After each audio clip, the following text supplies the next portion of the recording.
simplicidade, pureza e amor. Buenas, gauchada amiga! Eu sou Alain de la Vecchia Lima e estou trazendo para vocês mais uma história do nosso Rio Grande do Sul. Hoje vamos falar sobre a Revolução Federalista, a Guerra das Degolas. A Revolução Federalista foi um confronto armado ocorrido no Rio Grande do Sul, em 1893 a 1895, também conhecida como a Guerra das Degolas, já que muita gente foi realmente degolada. Naquela época, o Rio Grande do Sul se dividia em duas facções, uma formada pelos republicanos do então presidente do estado, Júlio de Castilhos, conhecido também como Pica-Paus, e do outro lado, pelos opositores liderados por Gaspar Silveira Martins, do Partido Federalista, que defendia um regime parlamentarista com um poder central forte, conhecidos também como Maragatos. Pica-Paus era como os federalistas chamavam os inimigos, pela semelhança do cap dos oficiais republicanos com o pássaro, de bico fino e comprido. Os republicanos, por sua vez, chamavam os federalistas de Maragatos, numa alusão aos uruguaios, oriundos da maragataria na Espanha. A Revolução Federalista iniciou em 2 de fevereiro de 1893, mas seus acontecimentos se originaram antes, muito antes, em 19 de novembro de 1890, data em que o presidente Deodoro da Fonseca decreta a anulação do banimento dos monarquistas. Isso possibilita o retorno de Gaspar Silveira Martins ao Estado. Sua volta é o incentivo para formar a oposição ao presidencialismo e ao favor do parlamentarismo. Em 31 de março de 1892, é formado em Bagé o Partido Federalista. Júlio de Castilhos se torna presidente da província e cada vez mais reprime os federalistas.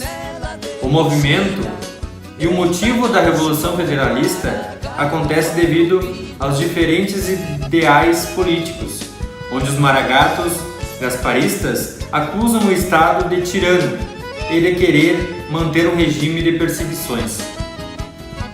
A luta se caracteriza pelo controle do aparelho do Estado, formando o conflito que passaria do debate pela imprensa e pelo parlamento, as disputas eleitorais até o confronto bélico.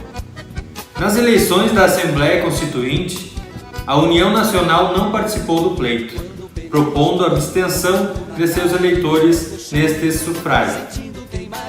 Com isso, a chapa do Partido Republicano foi eleita, sob denúncias de corrupção e fraudes eleitorais de parte dos oposicionistas. Apesar da participação da oposição, o resultado das eleições foi de vitória dos candidatos do PRR, Partido Republicano Rio-Grandense, novamente diante de acusações de fraudes. Em 15 de julho de 1891, Júlio de Castilhos é eleito presidente do Estado e assume funções na Constituinte Federal, promulgando a Constituição do Estado do Rio Grande do Sul, obra elaborada por ele próprio.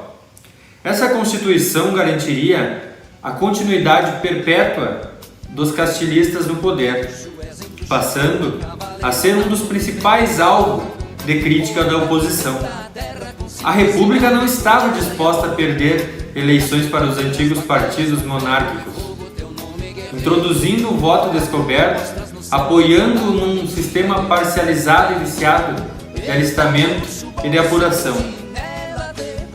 Revoltados com essa posição, em 1892, os liberais, por esse motivo, reuniram-se a Bagé e criaram o Partido Federalista. Em 17 de junho de 1892, acontece o levante dos castilhistas e Júlio de Castilhos é recolocado no governo do Estado.